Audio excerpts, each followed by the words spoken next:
So Shubhaji, in the last couple of weeks, we've started the day 10 and the day 11, the Jagat Utpatti related topic for discussion. Not sure if you have had a chance to go through the class recordings. Have you? I have a lot of catching up to do, sir. Okay, no issues. So, Sarananji, would you mind very quickly recapping the T51 and the T52, and then we'll go to today's topic. Okay. Yeah, sure. Yeah. So, Shubhaji, so what we are looking at is to start with, what are the ways we acquire knowledge, right? And broadly, we classify in two parts. One is direct and another is indirect. And starting with indirect, the ways we learn are like paroksha, wherein like it's belief based. So the example is God, right? How do you know God? So through the scriptures. So we believe in. It's because one has not seen God, but we all know that there is God, and like our lives are based on that belief. Right? So that we call paroksha, and then anumana, through inference, right? Through experiments in science, we do experiment and we come to know that, yeah, this is what it is, right? And another good example, the usual example given in scriptures is, you see smoke, and from that, like, you infer that there is fire, right? So that is another way of knowing, which we call anumana. And then pratyaksha, using our sense organs, right? Like you use your eyes and you see, and then you say that, yeah, there is a mountain, there is a tree, right? You hear and say that, yeah, this is what it is, right? So these are the three indirect ways of knowing. And all these indirect ways, the question is, does it give a strong knowledge, right? Because if you see, it's a belief-based, paroksha belief-based, right? It depends on like how much you believe, and it can be easily broken if the belief is shaken, right? Same way, the inference, it's still limited. You see smoke, and from your past experience, you try to relate to one, but there can be many reasons for what you are seeing. It's same way sense organs. What we see is all the sense organs have their own limitations. So you cannot just rely on the sense organs to try to decide, right? For example, eyes, it looks at, you look at the sky and it looks blue, right? But then you know that like there is no blue color in the sky, right? Same way, like the hearing, you only have a limited hearing, right? But there are a lot of other sounds going on. So these are still, the indirect ways are still have their own limitations. Then like what else is there? Direct, right? So what is the direct? We call it aparoksha anubhuti, right? So the best example given is, you are in a dark room, and like you are asked, are you there? Right? You cannot use your eyes, sense organs, to say that, to use that and say that I am there, right? You don't have to believe that like you are there, right? And like there is no, you are not going to infer, right? But you say that I am there. And how do you say that I am there? It's just I am there, and like I don't need anything else to tell me that I am there. So that's what it's like, it's self-luminous, right? It just comes out. The answer to that is like self-direct, and there is nothing else is needed. This knowledge is unshaken, right? Nobody can break this. Nobody can. It is not at all limited, right? So this is the best way of knowing anything, which will be unshaken. And anything you build on an unshaken ground will remain solid, right? If you rely on the indirect ways, it can still be broken one day, and like it cannot be as the what you build on top of that knowledge will be that solid. And so this is where we are starting to know. And why is that we are discussing about this? Because we are learning about self and the world, right? And how are we going to learn this? And like how should we base our learning on, so that all our activities, what we build on top of this knowledge, will be solid. So let me pause here. Is any questions here, Shubhaji? The direct knowledge is what we are looking at the end of the day, right? Am I right? Yeah. So what you learn, when somebody asks you, why are you saying this, or how do you know this, our answer cannot be that because I learned, or because this is what our scriptures are saying, because this is what I feel, right? It cannot be based on that. All those kind of answers are very weak and can be easily broken by a debate, by someone like who uses a logic and can just do, right? So to you, to me, what I learn, it has to become direct for us, right? So in different classes also I have seen Guruji say that, like, go beyond the reading, the listening, and get that thing for yourself. Make that learning self, like to you, right? So that, like, it is, we have to go until it becomes direct for us. And the answer has to be like, are you there? I am there, and like there is no question to it. So the knowledge has to go to that level.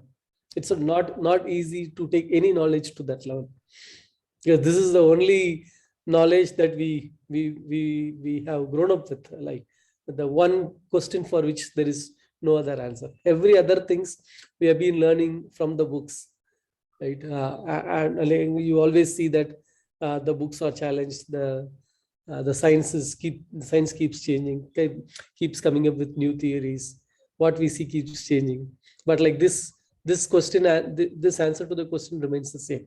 It can never be challenged, never change, right? So that kind of understanding we need to have for what we are going to learn.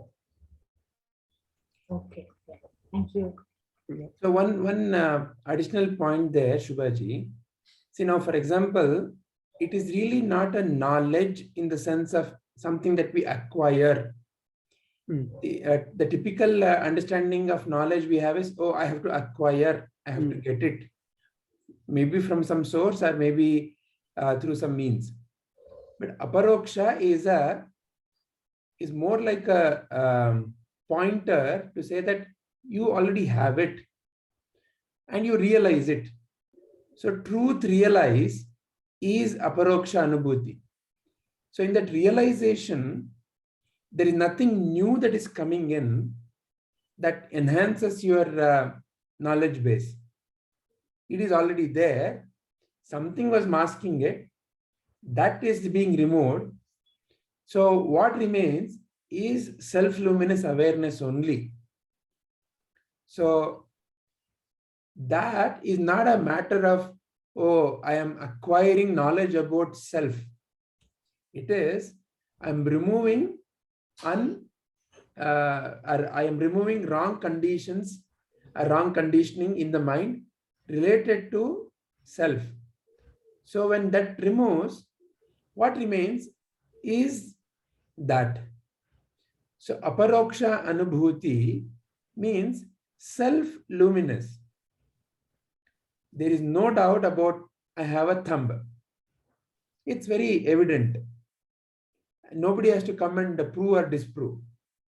Like the example Saravanan gave, in a dark room, if I ask the question, am I there? It's not a question of belief. It is evident. Now that evident is coming because of you. You as awareness, there is no doubt. So aparoksha anubhuti is therefore independent of any kind of conditions. And it is not a, oh, I will one day gain aparoksha anubhuti. It is all the wrong conditions are just removed. Then it is evident. The feeling of motherhood is evident for you. It is not a matter of, I having to sit here and explain something. It is evident for you. The feeling of love is evident for you. The feeling of kindness is evident for you. There is no doubt in any of this. So therefore, this knowledge is evident for you, but somebody may still question that. Oh, tell me, how is that, you have love for everyone. How can you love every being? Look at their behavior. Like that, questions will still be pointed at you related to the specific aspect that you are explaining or you are trying to express. Oh, I love everyone. That may be questioned, but the question is coming from their viewpoint of the world. That question itself is coming from the lack of clarity in their mind that love is something that, is something that you develop. So therefore, such questions will still come, but that doesn't change your aparoksha anubhuti. You have felt it, and then that's it. That's that. Nobody can ever come and question, because the question is happening as a later part. Is this bit of explanation making sense? Yes, sir. Yeah. So that's why it is independent of anything, and it is self-luminous. So Vijayji, can I say that a jiva is the reflection of the Brahman on the mind, and because of the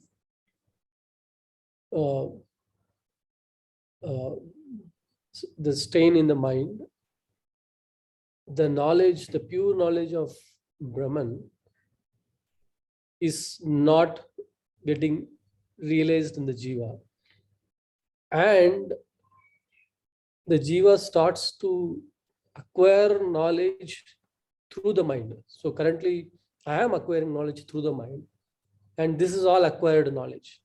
But if that part of the mind is cleaned, then the natural knowledge of the Brahman can be realized, which is the aparoksha anubhuti. Is this one way, another way? Yeah, it's a direct perception. Perception, yeah. Otherwise, I'm using mind to acquire. Explain love to me. We are using the the words and the learned knowledge.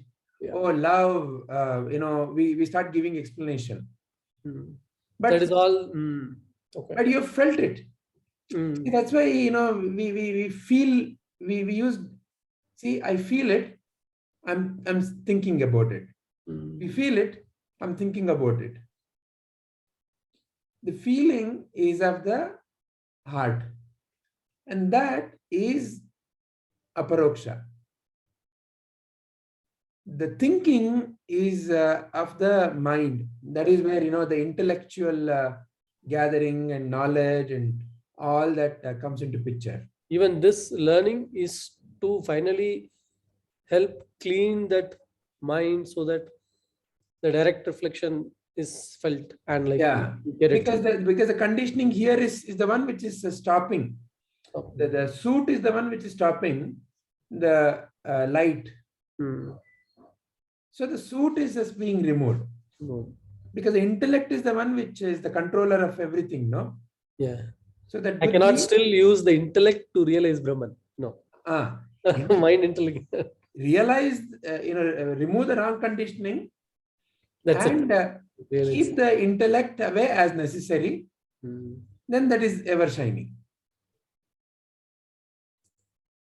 The knowledge given to the intellect is to indirectly clean it, Quieten it. clean and quieten the Yeah, mind. because it cannot be quietened just by Any giving other any reason. Any other way. It has to be, yeah, this makes sense. That has to also happen. And that ever shining feeling is always there. So when this is quiet, this naturally, see, when you held your baby for the first time, now nobody has to teach you what is meant to be a father. It's in a direct perception. Yeah, that moment, that period of time, the mind gets cleaned. Actually, it's just direct. Yeah, you just do what is needed right there. Yeah, nobody's needed to teach. Yeah. Yeah. Okay. Yeah. So we continue in T52. We continue on the ways to acquire knowledge. So here the point that we would like to take is whatever you learn when Guru says the teaching, go beyond the words, right? Go beyond the pointer. When the Guru shows you, go beyond it. So it is basically to get that, like, don't get stuck with the words or with the pointer. Okay, they are pointing towards the reality, and go for that, right? So again, all this teaching, get it, but go beyond it to get it, to feel it, to feel the teaching for yourself, right? So and now I get it.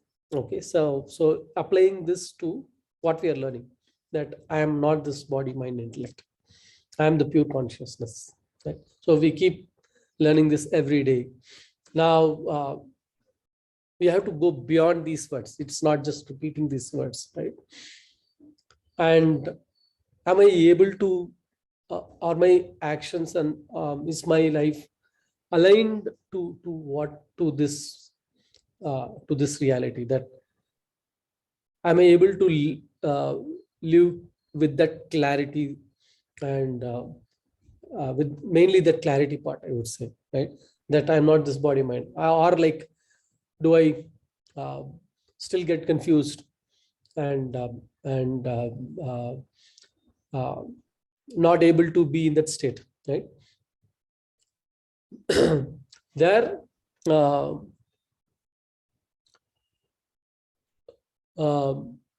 so which basically means that the knowledge alone is not what you come to know, that is not helping you to live by that understanding of the reality, right? There is still correction needs to be done, right? When for that the prescription given, the correction is basically like, we still have the strong bondage to the body, right?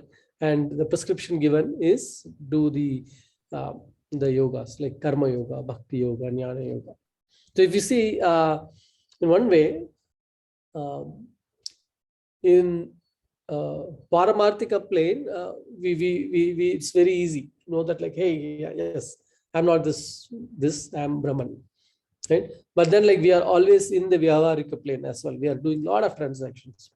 So how do I keep that knowledge and continue to do what I'm doing here?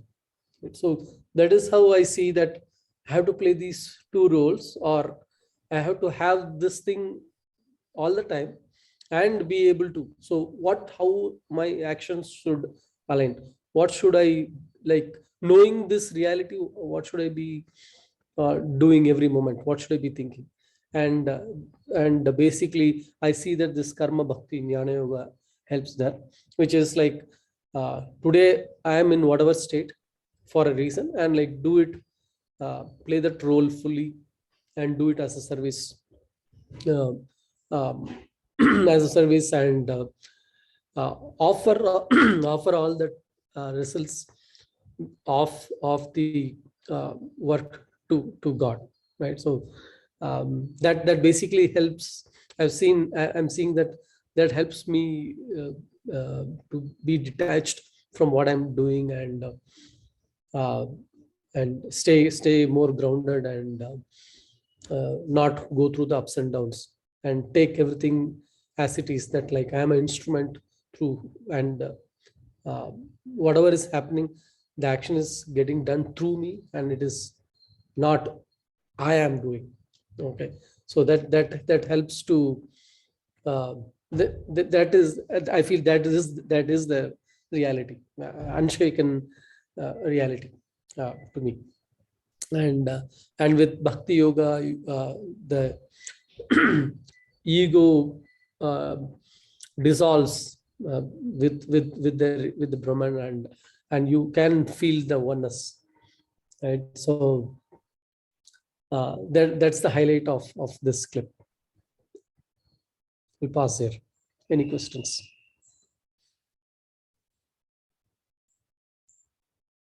Shubhaji, is this recap clear? Yeah, I'll go through the videos again so that my concepts are clear. Yeah. So in the last two session videos, we've had a lot of in-depth discussion about truly what is karma and what is bhakti, what is jnana.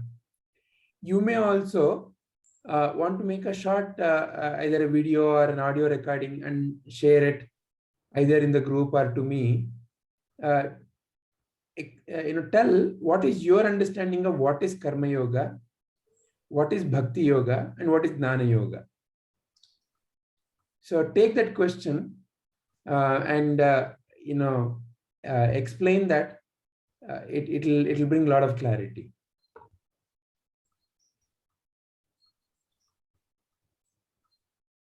Each one of these clips are real eye openers. It will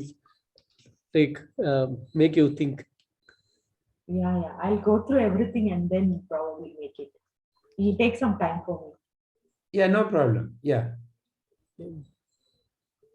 But my summary of the clip, I just wanted to understand, like if you were able to get it, or is it still you're not getting the context of? No, I'm able to get the summary, but I Hmm. want to go in depth too, so that my own understanding, how it can be applied in my own life too. Hmm. So that is what I am looking at. Okay. The basic understanding I'm able to get it, but I need to connect it with my own life also, so that the concepts are clearer. So that is how I understand things. So I relate it to my own life, how I can do things better, applying these things. So that knowledge makes me understand this Tattva Bodha better too. Very nice. That's the only reality. Yeah, it has to be applied. Yeah. Applied Very science. Yeah.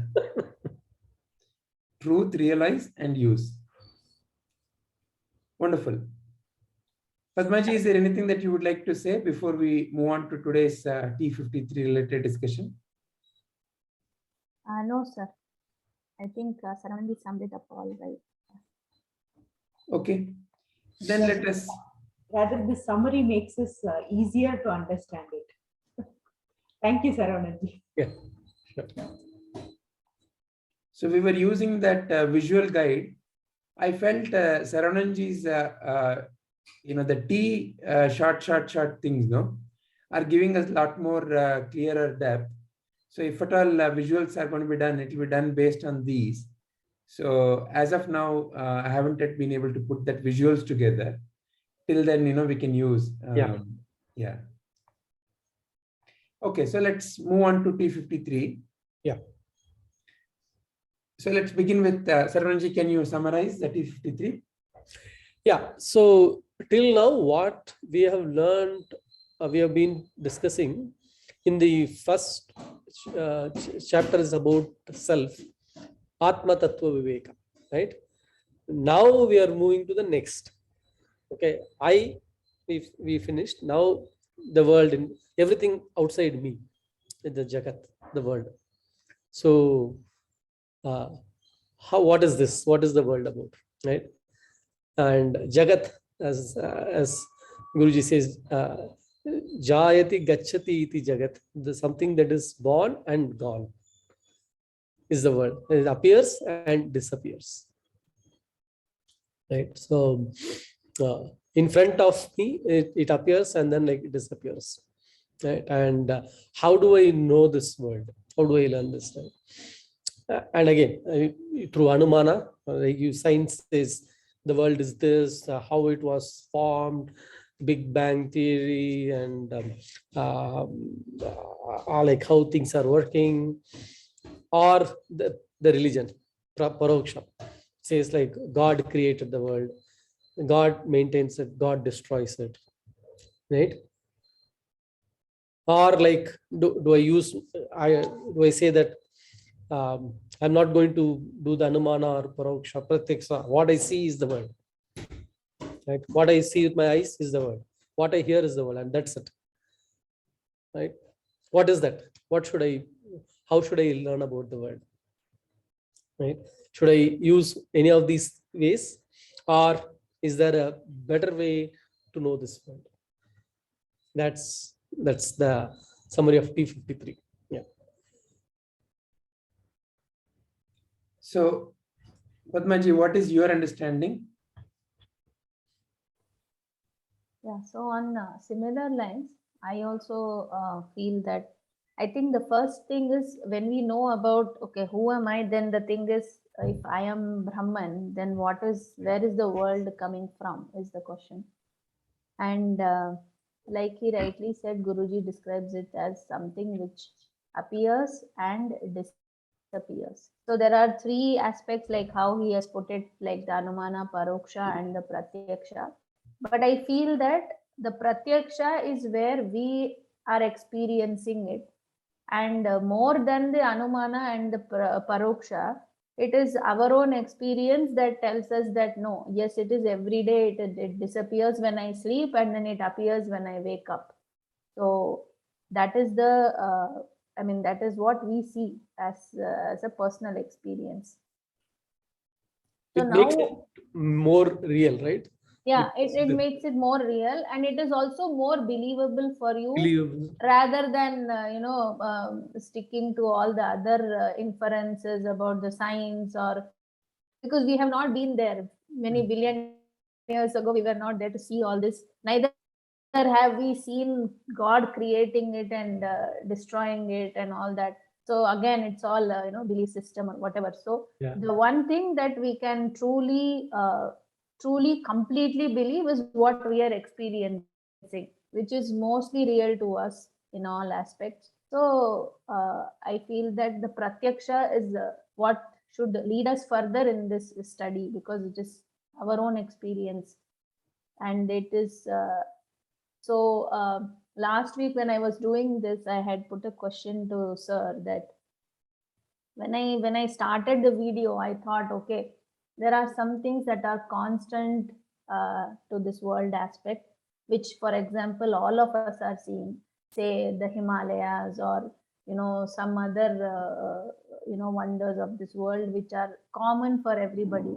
And then there is a separate world that I myself is also seeing. For example, if I am in say I am in India, so I see a world differently.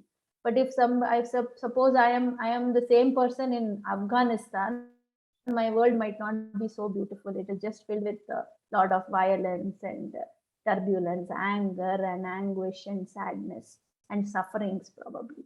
So that was my question, like, okay, how does then the world come about? So this I think this the entire day 10 and day 11 throws a lot of light on that. And so essentially that is what I learned, that it is world is also changing. So again, it is not something permanent. Other than the self, I think nothing is permanent, the Brahman. Yeah. Okay, let's put that question now. Mm. Is there an absolute world out there? That's the question, Padmaji. Is there a world Yes. independent of you? And is it the same for everyone? That's the question, right? Yeah. Yeah, no, it is not the same for everyone. That part I understand. Hmm. But there is something which is common also, right? Which is existential, which we all see together collectively. We see something, right? Yeah.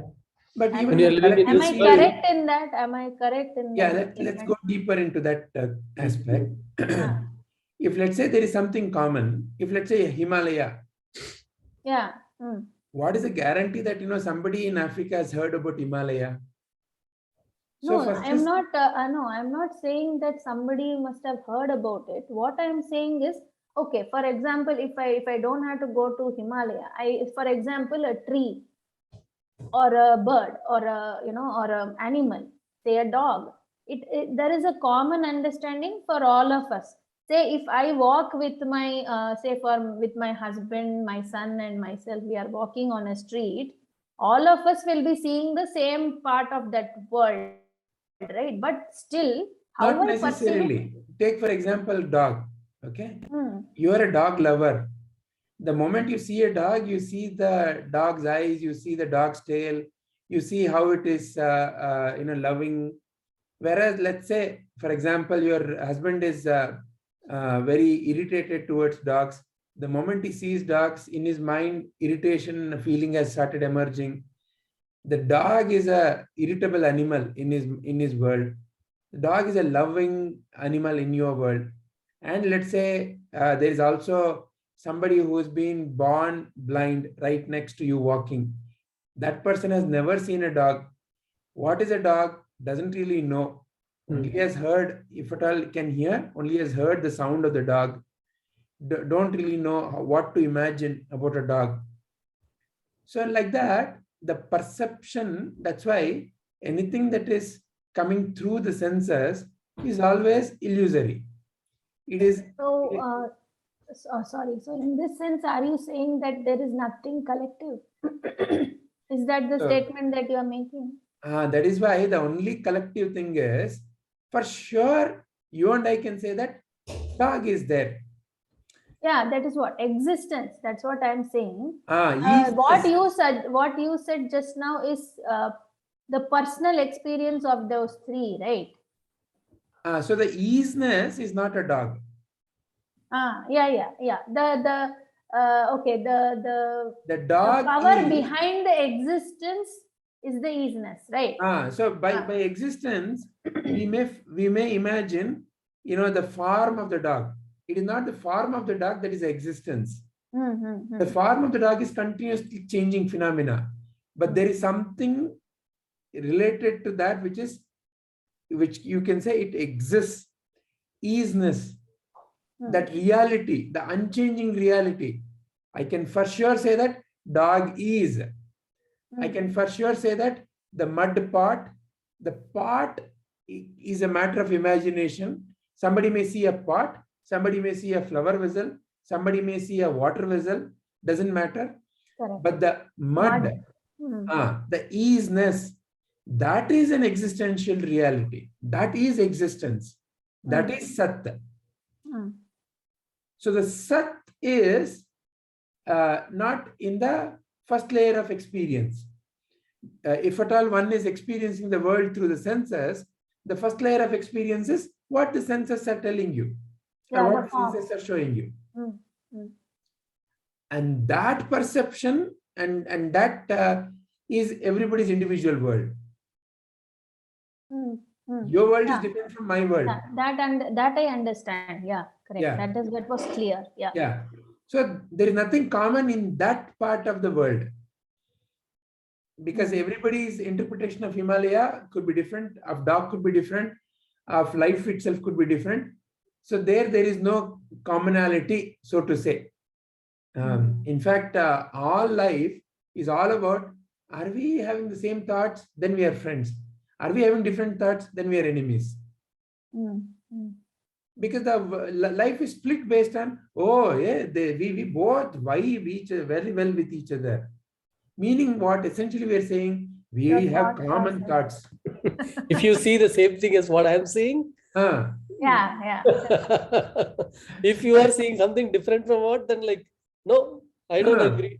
but see, what is the point of having, if you and your husband agree on everything? My God. Oh, no. That's impossible. No, that's a different thing. Let's say if it was agreeable, let's say, for example, Duryodhana and Yudhishthira agreed for everything with each other. Oh, yeah. Then there won't be Mahabharata. Ah. And no need for Krishna also, I feel. What will that fellow do? You Yeah. already in agreement. Okay, be happy. So there is no fun in the drama of life when the vibes are similar. But somewhere the conditioning is we have to vibe with each other. We have to vibe with each other. Anyway, keeping that aside. So therefore, that part of the experience is not common at all. Mm. And that is what makes life so unique and interesting. We both are seeing the same dog. You are appreciating, you are feeling the kindness and the love of the dog. I am bloody well seeing the smell of the dog and how dirty the dog is. My mind is, ayo, I don't want to be near the dog. Yeah, and somebody might also be very fearful. That is Ah. also, Yeah. that is another. Yeah. So same situation, 3 minds or 4 minds, or each mind has a different opinion about that particular outer aspect. Correct. Mm.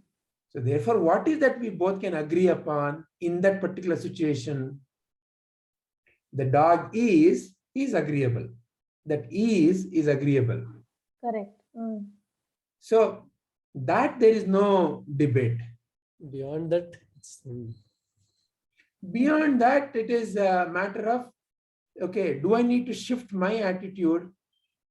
the Okay, mind so when I hear you talk about love of the dog, then if I can shift my attitude, shift my shoes, shift my perception, shift my angle of looking, yeah, can I also notice the kindness in that dog? Oh, so then from where is that coming? Mm. Then, life becomes a lot more, oh, wow, there is this way of looking at life also. Mm. For example, today is the celebration we are doing in Aadhaar, the International Day of Persons with Disability. Yeah. Surely. Mm. The so-called mentally handicapped children, most people term them as handicapped. But Guruji helped us to see that these are most divine, no mind experience of the world is with them, with these children. Mm. Because the rest of the world has this thing called as a mind, which is full of discrimination and good and bad, right and wrong. These children do not have the worldly intelligence. They don't know how to cheat. They don't know how to tell a lie. They don't know how to, say something, but, show something else. don't manipulate. They are total, the kindness and the non-judgmental aspect of divine is fully manifest in these. So you see, then it's a shift in the way you perceive the world and you look at the world. And that is your reality too. So like that, the commonality has to be examined a little more deeply. Okay. Oh, I see that the child is kind. But to say that the child is kind, you must know what kindness is, isn't it? Correct. Yeah. There is no way you can recognize kindness, because you see, little children recognize love easily. But you ask them to recognize, you give them a long sentence, recognize all the alphabets, they may not know. So which means something is taught, something is inherent. Evident. Yeah. So that inherent is common. And that when you look at that aspect in every situation, then wow, Brahman is.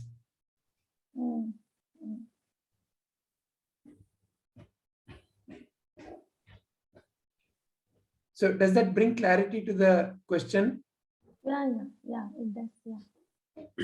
So the world of mind collected by the senses Senses is not common.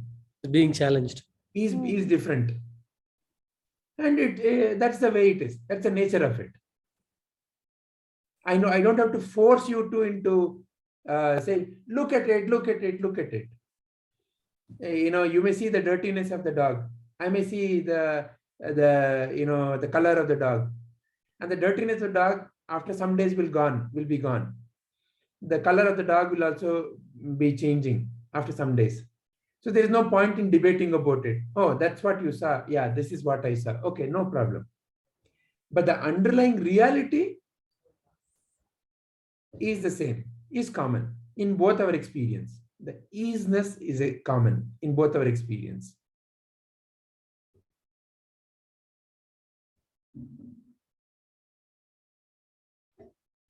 So in that way, there is no way I can say that. Can I ever say that there is a world outside of me? When I use that, what is that I mean? World is outside of me. What is that I mean? Outside of what? What do we generally say? There is a world outside of me. When I'm sleeping, you know, if you recall, I think in one of our previous sessions, it was Prakash ji or someone who asked the question, how can I say that, you know, Himalayas is not there when I'm sleeping? In my deep sleep, can I say that Himalayas is there or not? Does it have an independent existence?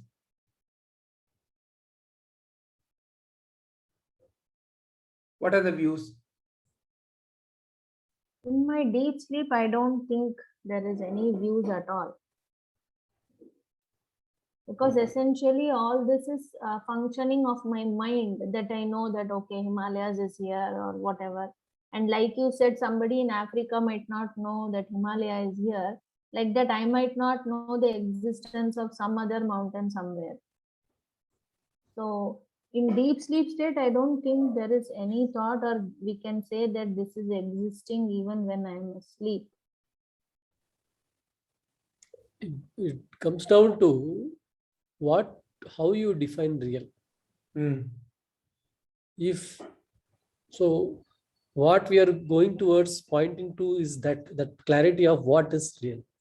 Saying real is something that is there all the time, doesn't matter what state you are, all the time, and it's the same. It doesn't change, because if it has changed, then I cannot say that thing, right? It has changed, then it is a different thing.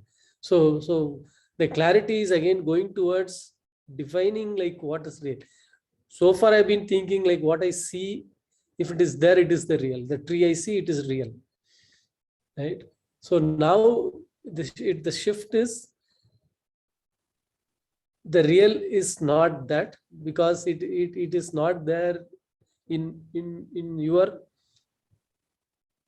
experience Perception. or perception all the time. So in deep sleep it's not there. So but there is that one thing that is there. So then the question comes, is there anything real in going by the definition? And that is what we are realizing, that yes, there is this one thread. It is there all the time. Everything else is changing.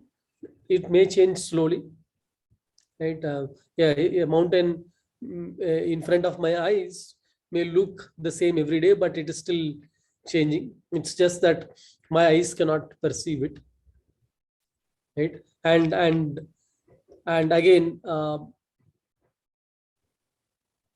I cannot say that like the real is what I can see, because there are so many things which the eyes cannot see. It's very limited, and what the eyes cannot see, I use my ears to hear about it, right? Or like through indirect, through someone saying.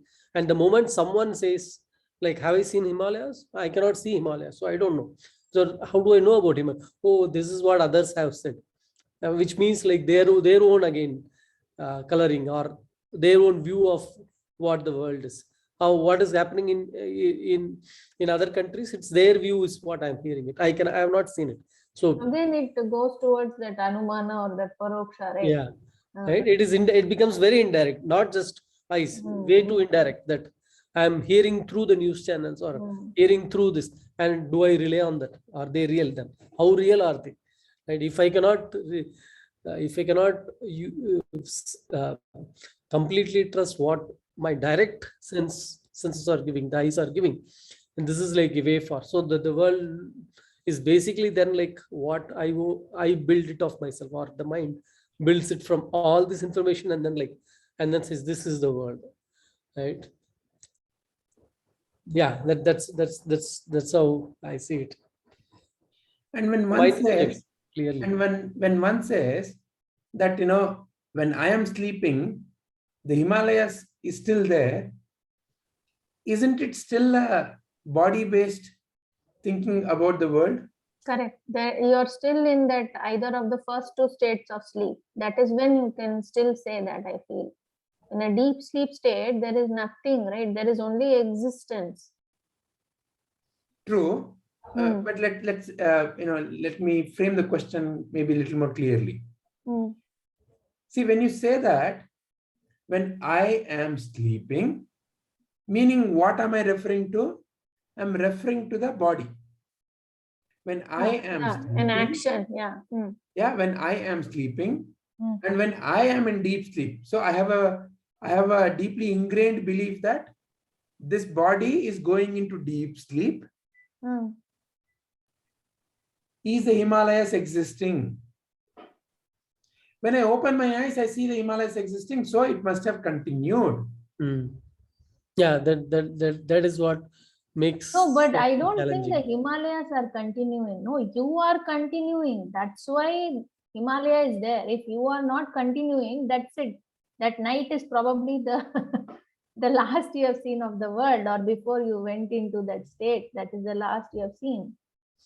Right? Yeah. So the continuity is not the Himalaya. I think the continuity is you, because of which, like, you are able to say that I mean, Himalaya is there, or your family members are there, or whatever you see in the world when you awake is because of the you that is continuous. It is not because that is continuous. Very good. In you, which part of you is from where all this is coming? Your mind. What is world at the end of the day? It's something that you have heard, seen, smelled, or through any of the five senses. That's all. And how does it come to your, eventually, how does it come into you? Through your, what you call as mind. So, essentially, when the thoughts arise in the mind, that thought is what you refer as world. Yeah. Isn't it?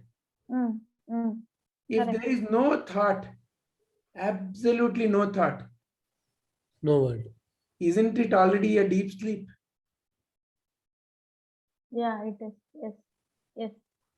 No thought, no world. Yeah. So world is thought, thought is world.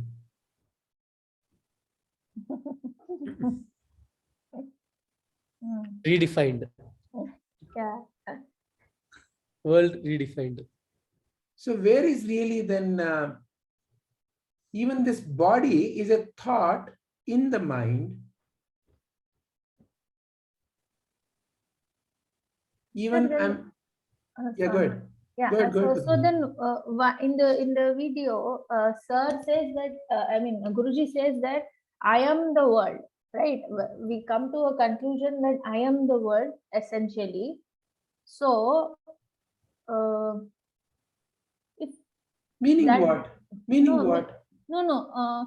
Yeah, that's what I'm coming to. That, like, now you said that the world is your, thought is your world, and world is your thought. Something like that. Interchangeable it is, right? What I call as external world, is nothing but a thought appearing in the mind.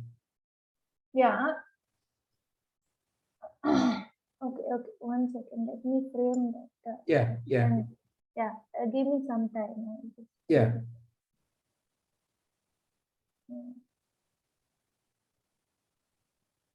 Yeah, so okay, what I have written in my notes is I am the world and I cannot separate myself from the world.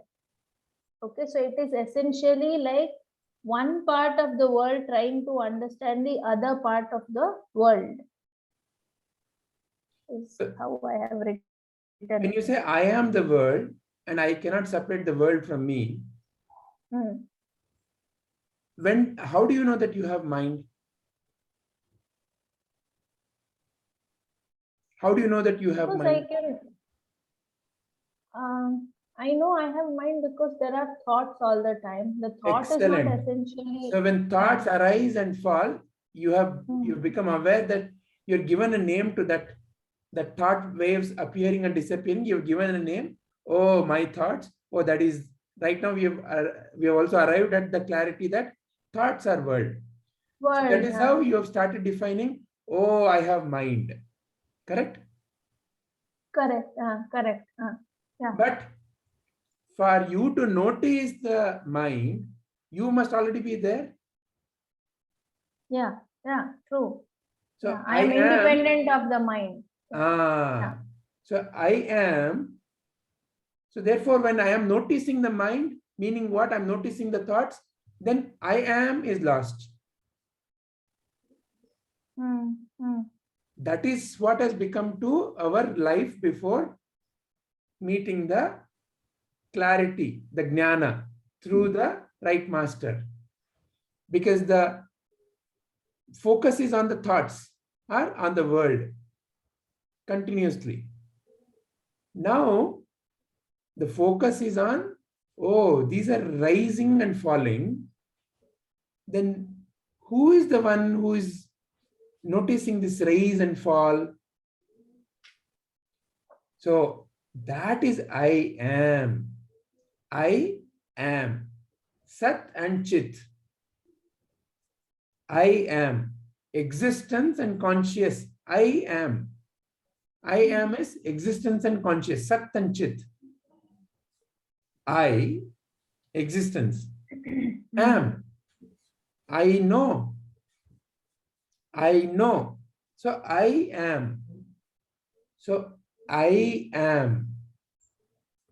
So when thoughts rise and fall, that is what is the world. So deep sleep, therefore, is not something that you go to. Correct. You don't go to deep sleep. Statement is not, correct.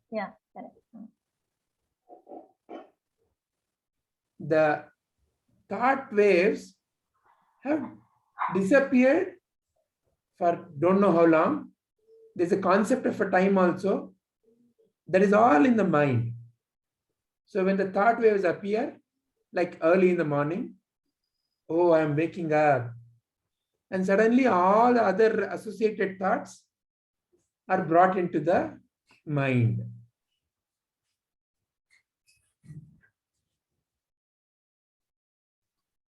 But the world is not a continuous phenomenon, even in the so-called waking hours. It's an appearance and disappearance. Sound appears and disappears. Can we say that where we put our awareness is where the attention goes? For example, like you said, even in the waking state, world is not always there. For example, if I'm watching a Tattva Bodha video and I'm so engrossed in that, I may not notice what is happening in my surrounding. Is that what you mean by world is not constant even during your waking states? Okay, so let me put it this way.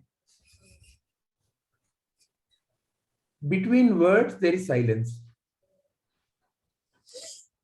Imagine the only sense you have is the auditory sense. Imagine that is how you're perceiving the world. For the time being, get into an imaginary state where all other senses are not working, only ears are working. Is there constant sound? No. There is always gaps, no? Yeah, yeah. Silence, yes. Similarly, when you notice your mind, the thoughts are arising and falling, and the next thought arises. But there is Really a silence in the mind. Because that is so, that is not at all, I mean, you cannot experience it that easily, right? For example, like you mentioned about the ear, it is very evident because you speak and then if you pause, I can experience that once.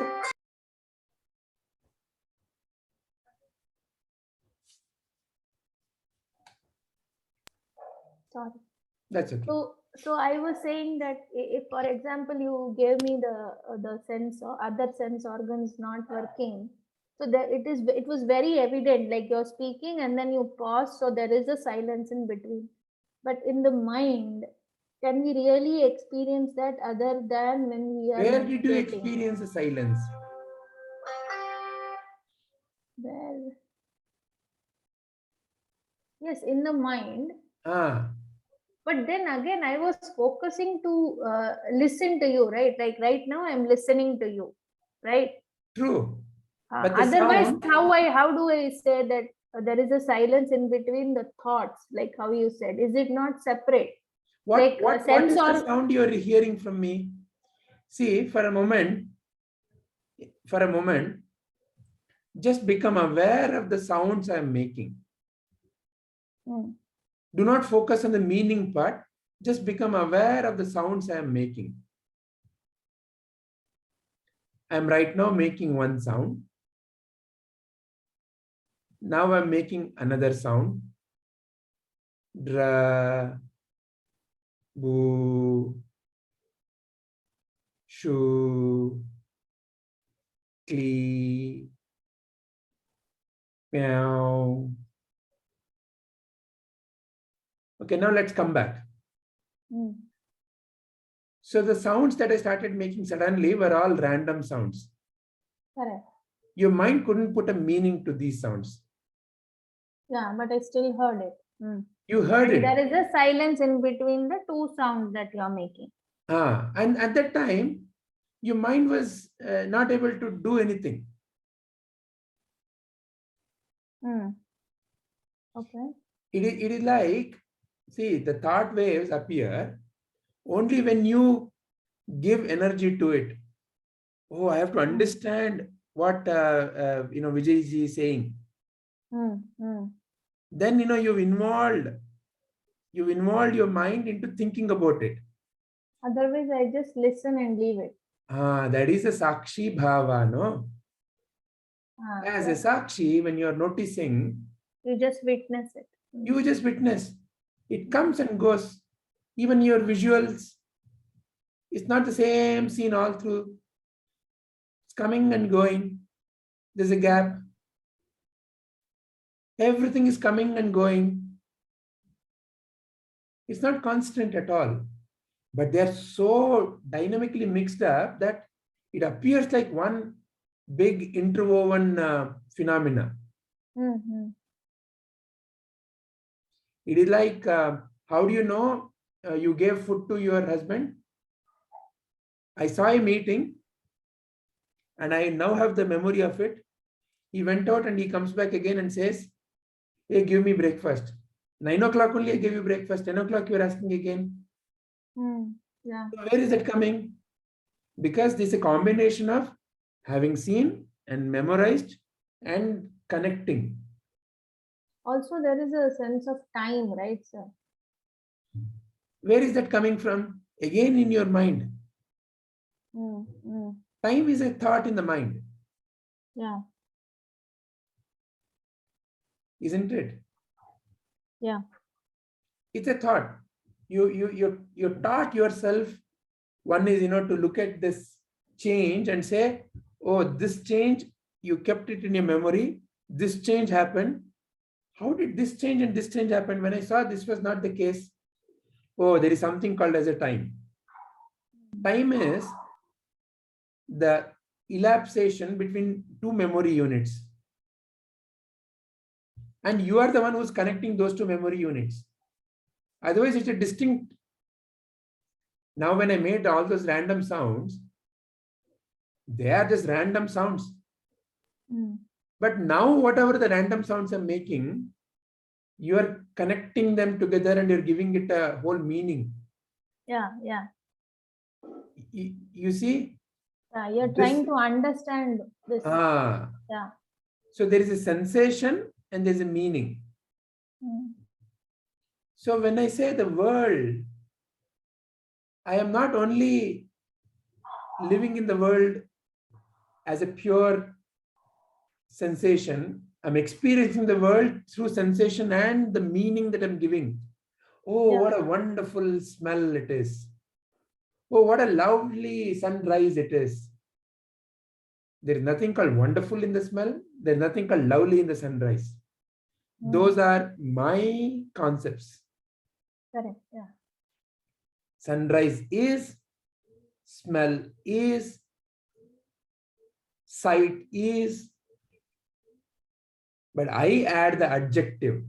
I have to give life to that. Only then it comes. Yeah. So adjective is how I have started living the world, life. Correct. Yeah. Life is just a simple is. And I think if you live like that, then there is no need to say, this person is rude, this person is lovely. That will be missing. They all are just are. Yeah, they will be just there. And they are there in your perception. Mm. Mm. Ultimately, the only way you know something is apart from your own self is when it appears as a thought in the mind. Correct. Vijay, just have one question to Padmaji. Mm. With that last sentence. So as you said, like there is no different people, rude or bad. So in front of you, still someone hurts someone. Mm. Now, how will you react? No, we have to take the necessary action, of course, but I don't have to necessarily say that this person did this. Like mind has a way of saying that, say, if I have to relate that event to you, I might put so many adjectives and say. Rather than that, it could be that, okay, something like this happened and what can I do here? That can be the way to look at it. Rather than saying that, oh, this person did like this, and it was so bad and he shouldn't have done that. And I don't know where his conditioning is coming from. And then next time when I see the person again, I will have those memories like, oh, this person did this that time, so he can never do anything good again, probably. That can be eliminated, I feel, by what I said just now. Our excessive attachment to the memory is what makes us judge. Yeah. And I think it is troublesome to us only, sir. This is by personal experience that I'm saying, that when we have too much memory, or when we choose to keep it like that, then we only like suffer too much in that, is what I feel. It's like that is what is illustrated in the Angulimala story, no? Yeah. Everybody kept on seeing only the bad Angulimala, the cruel Angulimala. But Buddha knew very well that there is a deep within a small child which is kind and innately loving. However rude the individual may be, but deep within there is a loving heart. The rudeness is more of expression of the mind, and he in knew the way that mind the has real learned. one behind.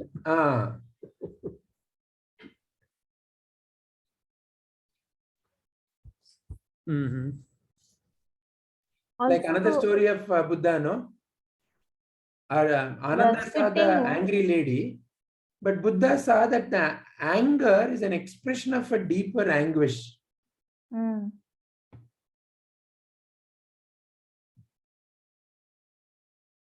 Yeah, Padmaji, you were about to ask something. No, I was saying that, what Saravanan said, that if somebody hurts you also, maybe essentially we don't have to just let them be, is what we can do. I feel that. We don't have to like accept them and, because that is again a very, very difficult part. To see an innocence in Angulimala is not something everyone can do, is what I feel. It takes a lot of effort, and to be really centered in the self only, you can probably do that. But for if you are in the Vyavaharika world, I think the best thing would be to just let them be, not get, like, for example, if I have to if you see something going on, no, you have a natural urge to do something, especially if it is within the family, I feel, whether it is right or wrong. For example, is this before the jnana or after the jnana? I can say, yeah, a little bit of mix. I think after the classes would be the best thing to say. I don't know when, what part of jnana I have or don't have, but for example, if I see something happening in my house, I have a choice always, right? To whether to intervene or whether to just see it. So many times earlier, I used to have an urge to, go in, because somewhere you feel that you are responsible as a parent, as a mother, as a wife, whatever role you are playing. You feel you are responsible and you have to go in and say something or do something. So I think after all this, that has kind of reduced to a large extent. I think that reduction itself is a one step ahead, because then you are not putting your nose into everything. It might not even be related to you, and ultimately the other person might even feel that, why did this person have to come into this? But you can avoid those things, I feel. That is one thing I have learned by experience. Very, very insightful observation, Padmaji. For example, the only way others around you feel anything is by how you are feeling deep within. When you are deeply peaceful, then others around you naturally feel calmer. Like around a small baby, you naturally let go of your pretensions, of your wanting to be intelligent. There is no worries. How will the baby judge me? All that is kept aside. You are very natural. In that moment, you feel like smiling, you smile. You feel like just holding the baby's hand, you hold. Or you want to just close your eyes, you close. But there is no other aspects in the mind. Oh, I have to appear intelligent, I have to sound correct. All that has gone away. I feel we reciprocate also similarly. Like that is why even if a baby pees on you or poops on you, you are not judgmental. Like, oh my God, what happened? Why did this baby do this to me? I think it comes naturally. What we receive is also what we give, and what we give is also what we receive. Yeah. So therefore, in any situation, keeping that quietness is the biggest asset. Not quietness born out of, I'll just remain quiet. Yaar helter aurge. That is a kind of a quietness born out of frustration, because the mind is still jumping up and down. In the mind, you're still jumping up and down. Look at them. The mind is still jumping up and down. But outside, you're, I don't care. That quietness is not what I'm talking about. The true Sakshi Bhava. Okay, where is this anger thought in my mind? Where is this irritation thought in my mind? Where is this judgment thought? Because the other person just said something. As we just now noticed, there's an adjective that we are adding to that observation. If I just notice the sensation, small baby wouldn't attach a adjective that, oh, rude person is talking to me, oh, bad person is talking to me. For a small baby, it is a sensation. So in that sensation noticing, in that watching of the sensation, when the mind is not employed to judge, you are naturally quiet. And it takes two hands to make a clap. It means that sensations are coming to you, but there is no hand reciprocating. So they just come and hit the space, and how long can you keep punching the space?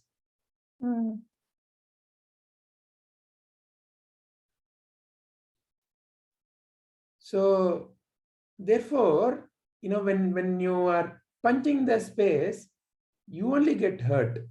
You get tired. So you can be watchful.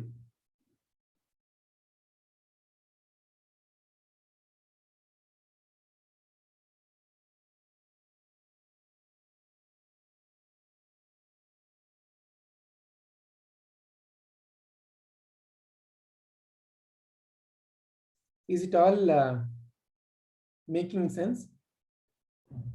Yes, sir. So Shubhaji, can you summarize what is that we kind of discussed today? We went in so many different directions. But it's all sinking in. I won't be able to say it right away. But I have named my points. I'll just go through it and. Not from the class standpoint. Yeah. Based on what you kind of heard today, what is your 1 or 2 line summary of what we discussed today?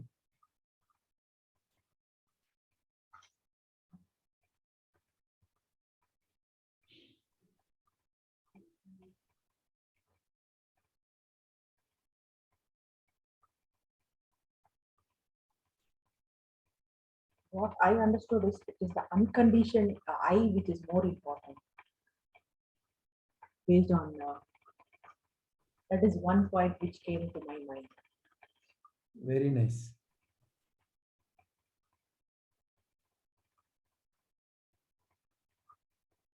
You see how insightful observation you have brought out. Summary of all the things that we discussed. Very nice, Shubhaji. Thank you, sir.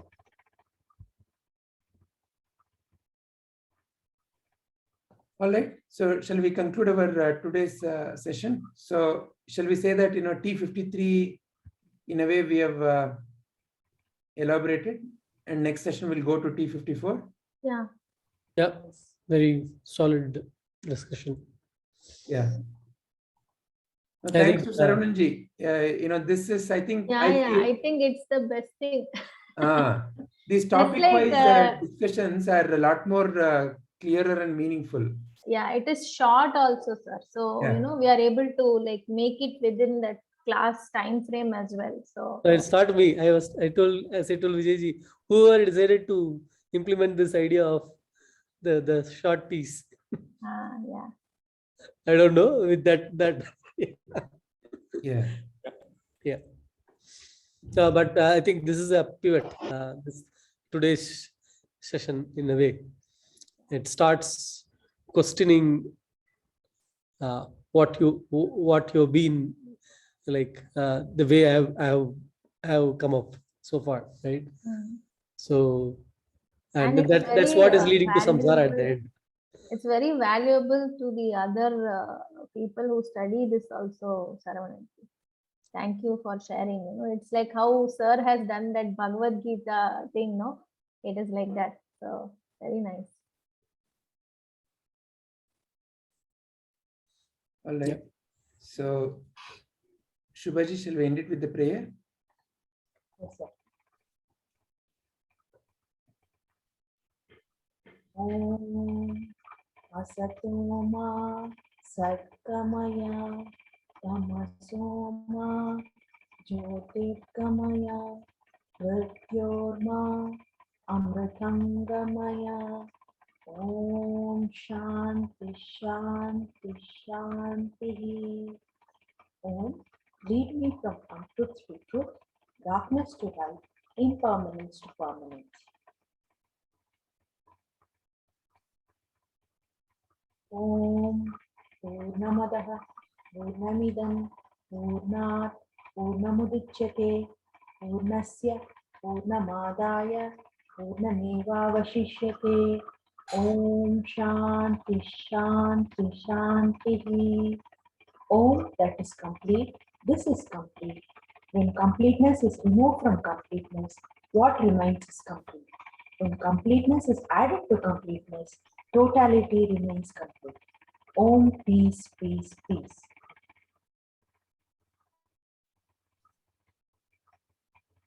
ನಾನು ನಾನೆಂಬುದು ನಾನಲ್ಲ, ಈ ದೇಹ ಮನ ಬುದ್ಧಿ ನಾನಲ್ಲ, ಸಚ್ಚಿದಾನಂದಾತ್ಮ ಶಿವನಾನು ನಾನೇ, ಶಿವೋಹಂ ಶಿವೋಹಂ ಶಿವೋಹಂ. I'm not the body, mind, intellect. I'm pure consciousness, Shiva Swarup.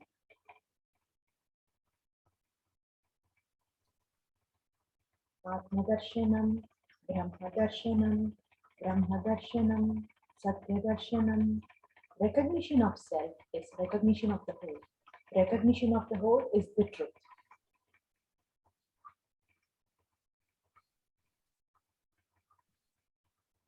Om Trayambakam Yajamahe Sugandhim Pushtivardhanam Urvarukamiva Bandhanat Mrityor Mukshiyamamritha. Om Trayambakam Yajamahe Sugandhim Pushtivardhanam Urvarukamiva Bandhanat Mrityor Mukshiyamamritha. Om Trayambakam Yajamahe Sugandhim Pushtivardhanam Urvarukamiva Bandhanat Mrityor Mukshiyamamritha. We worship the three-eyed one, who is fragrant and nourishes all. Like the fruit falls off from the bondage of the stem, may we all be liberated from death, from mortality. Lokaha samastaha sukhino bhavantu. Lokaha samastaha sukhino bhavantu. Lokaha samastaha sukhino bhavantu. May all beings be happy, healthy, and peaceful. Hari Om. Thank you very much, Thank you. Shivaji. Thank you. Hari Om. Have a wonderful week. Hari Om. Thank you, Yeah. everyone. Thank If you. time permits, please do join the Aadhar School celebration. It is going to start at 10 o'clock. It'll also be available on YouTube. I'll share the link. Yes, sir. Thank you. Hari Om. Thank you. Hari sir. Om. Hari Om. Yeah.